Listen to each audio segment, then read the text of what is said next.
Hard hitting vlogs. Hello दोस्तों, भाई आपने पहले तो देखा होगा आज से 2-3 साल पहले तलाक तलाक तलाक, और अब आप बहुत जोर से आवाजें सुन रहे होंगे हिजाब हिजाब हिजाब। तो दोस्तों इसके ऊपर जो है कर्नाटका हाई कोर्ट ने अपना फैसला सुना दिया है और उस फैसले के मुताबिक ये बिल्कुल साफ हो चुका है। हालांकि अभी वो अपील की जा सकती सुप्रीम कोर्ट में, जैसा कि भाई उन बच्चों की तरफ से जो वकील पेश हुए थे उन्होंने कहा है कि भाई हम इस फैसले को सुप्रीम कोर्ट में चैलेंज करेंगे। तो अभी सुप्रीम कोर्ट का फैसला तो आने बाकी है, उसमें सुनवाई बाकी है, उसके बाद ही फाइनल फैसला हो जाएगा कि भाई ये हिजाब जो है is the integral part of Islam और नॉट, यानी इस्लाम का बुनियादी नियम है या नहीं है, या ऐसे इन्होंने हिजाब को हल्ला गुल्ला करके कर रखा है। दोस्तों मैं बता दूं इस हिजाब का जो चल रहा है इश्यू, इसके ऊपर बहुत बड़ी साजिश हो रही है और वो साजिश मैं आपको बता देता हूँ। ये कुछ कठमुल्ले हैं जो जिहादी सोच वाले और एक तालिबानी सोच वाले जो कठमुल्ले हैं, इनका मतलब एक प्रोग्राम है और प्रोग्राम मैं बता देता हूँ। इनका एक हिडन एजेंडा है और वो हिडन एजेंडा इनका कि भाई इस तरह से हम जो है ये हिजाब हिजाब करके, और ये लड़कियां जो सरकारी स्कूल में जा रही हैं, जहां गवर्नमेंट स्कूल्स हैं, गवर्नमेंट यूनिवर्सिटीज हैं, वहां ना जा करके ये लड़कियां मदरसों की तरफ मुड़ जाएं। ये नहीं चाहते भाई, ये नहीं चाहते कि भाई मुस्लिम लड़कियां योग्य बने, आईएएस बने, आईपीएस ऑफिसर्स बने, भाई वो सेना में भर्ती हो, वो फाइटर एयरक्राफ्ट उड़ाए, वो नहीं चाहते। इन कठमुल्लों की एक ही सोच है कि भाई ऐसे हिजाब का मुद्दा उठा करके और वो पुश कर रहे हैं लड़कियों को, देख रहे हैं पुश कर रहे हैं लड़कियों को। क्या लड़कियां भाई वो क्या है, उनका दिमाग भी मैच्योर नहीं है, जो मैच्योर हो जाएंगे तब उन्हें पता चलेगा। तो ये चाहते हैं कि भाई जैसे कर्नाटक हाई कोर्ट का फैसला आया है वैसे ही फैसला सुप्रीम कोर्ट का भी आ जाए, तो हम लड़कियों को समझाएंगे कि भाई जहां तुम्हें हिजाब नहीं पहनने दिया जा रहा है उस इंस्टीट्यूट में तुम्हें जाने की जरूरत नहीं है। अगर इंस्टीट्यूट हिजाब की इजाजत देगा तो आप वहां पर पढ़ें, अगर वो इजाजत नहीं देगा तो भाई आप वहां पर ना पढ़ें। तो आप देख रहे हैं कि भाई कर्नाटक हाई कोर्ट का फैसला है, और अगर मान लीजिए सुप्रीम कोर्ट उस फैसले पर अपनी मोहर लगाता है तो बिल्कुल क्लियर हो जाएगा कि ये कठमुल्ले मुस्लिम लड़कियों को भाई अच्छी यूनिवर्सिटी में, अच्छे स्कूलों में, अच्छे इंस्टीट्यूट में नहीं जाने देंगे। फिर ये इनको सलाह देंगे लड़कियों को कि भाई आप जाओ और मदरसे में पढ़ो, और मदरसे में आप जानते हैं किस प्रकार की शिक्षा दी जा रही है। मैं सब मदरसों की बात नहीं कर रहा, लेकिन ज्यादातर मदरसों की बात कर रहा हूँ, ज्यादातर की बात कर रहा हूँ कि भाई ये मदरसे किस तरह से ये मदरसे जो है सिर्फ यानी कि दीन की तालीम तो देते हैं लेकिन दुनिया की तालीम नहीं देते। और आप जानते हैं दोस्तों कि इस्लाम में इल्म हासिल करना, नॉलेज हासिल करना सबसे बड़ा मतलब वो माना गया है कि भाई आप इल्म हासिल करें। आपके आमने सामने, आपके इधर उधर दुनिया में क्या हो रहा है आप उसे हम आहंग का मतलब आप उसे हक करें, आप उसे क्या करें, एम्ब्रेस करें, ये कहता है इस्लाम। लेकिन ये कठमुल्ले ये नहीं चाहते कि भाई कोई भी लड़की इस तरह से इंस्टीट्यूट में जाए। क्यों? अगर मान लीजिए सुप्रीम कोर्ट का फैसला आता है और कर्नाटक फैसले का हाई कोर्ट को अगर वो अपेंड करता है तो आप देख रहे होंगे कि भाई तुरंत ही मतलब इनका क्या होगा कि भाई इंस्टीट्यूट छोड़ो, गवर्नमेंट स्कूल छोड़ो, एमबीबीएस की क्लास छोड़ो, स्कूल छोड़ो, और भाई आप जो मदरसे में भर्ती हो जाओ, क्योंकि मदरसों में धीरे धीरे संख्या कम होती जा रही है। तो ये चाहते हैं कि भाई मदरसे चले और भाई मदरसों में इनको खूब ढेर सारी आमदनी हो और वहां पे दीन की शिक्षा दें। भाई मैं कह रहा हूं आप दीन की शिक्षा दें, जरूरी है दें आप, लेकिन दुनिया को भी तो देखें। दीन और दुनिया साथ साथ चलेंगे तभी बात बनेगी, तभी समाज तरक्की करेगा, तभी भारत तरक्की करेगा, तभी भाई आने वाली पीढ़ियां हैं वो जो अपना अहम रोल अदा कर सकेंगी इंडियन इकोनॉमी में, इंडियन डिफेंस में, इंडियन सोसाइटी में, इंडियन पॉलिटिकल सिस्टम में, इंडियन कल्चर सिस्टम में, तभी तो वो अपना कंट्रीब्यूट कर सकेंगे खुद को। तो ये जिहादी, ये तालिबानी और भाई ये इस तरह से कठमुल्ला सोच वाले लोग नहीं चाहते। अब दोस्तों मैं आप आता हूं मुद्दे पर। मुद्दा ये है कि कर्नाटक हाई कोर्ट ने कहा है कि भाई ये इंस्टीट्यूट्स में हम हिजाब पहनने की इजाजत नहीं दे सकते, क्योंकि इंस्टीट्यूट का मतलब होता है यानी सबकी इक्वल स्टेटस।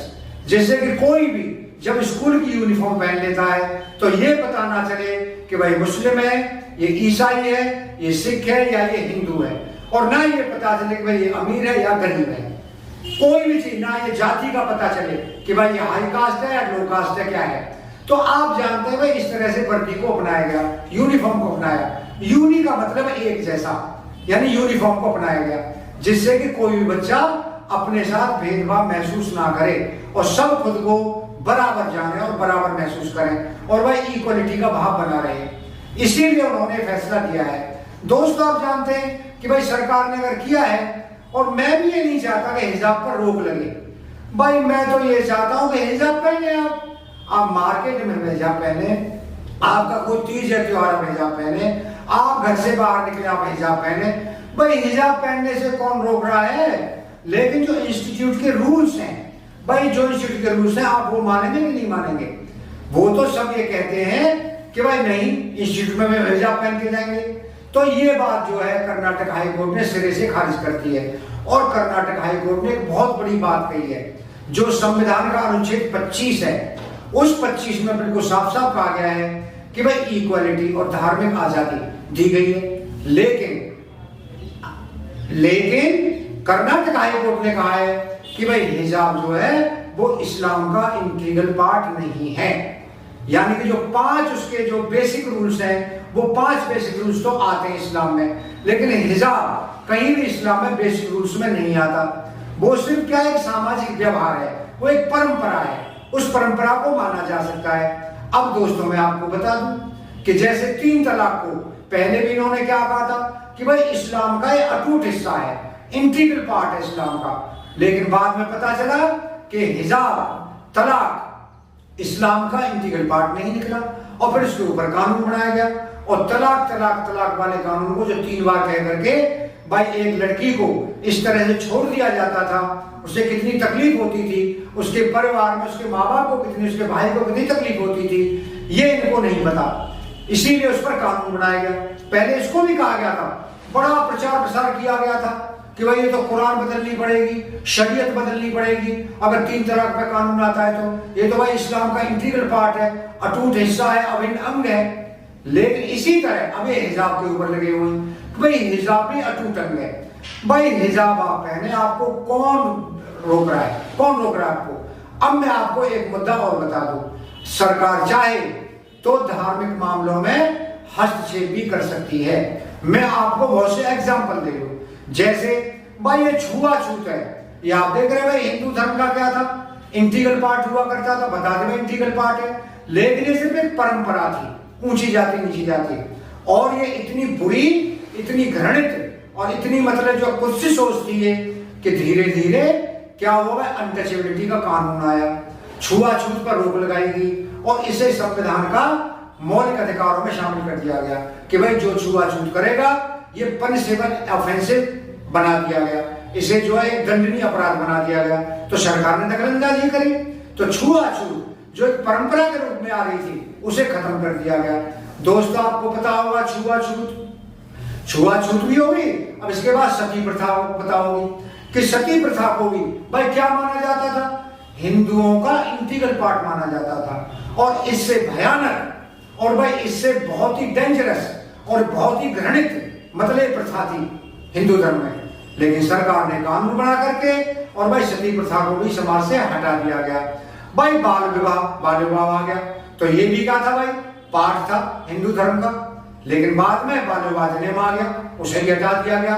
इसके बाद 1955-56 में हिंदू विवाह विच्छेद अधिनियम यानी कि हिंदू मैरिज डाइवोर्स एक्ट और हिंदू मैरिज एक्ट ये आए भाई 1955-56 में। तो आप देख रहे हैं कि सरकार चाहे तो भाई मजहबी मामलों में दखलंदाजी दे सकती है। अब ये हुकूमत के ऊपर है, और ये जो मुल्ले मौलवी हैं भाई इनको भी आगे आकर के खड़ा होना चाहिए, इन्हें बताना चाहिए कि भाई हिजाब अगर इंटीग्रल पार्ट नहीं है, ये सिर्फ एक परंपरा है, तो इस तरह से लड़कियों को भाई उसमें जाने की इजाजत हिजाब के साथ नहीं होनी चाहिए। हिजाब आप पहने, कौन रोक रहा है आपको? तो आप जानते हैं भाई सरकार क्या कर सकती है, मजहबी मामलों में भी दखलंदाजी दे सकती है।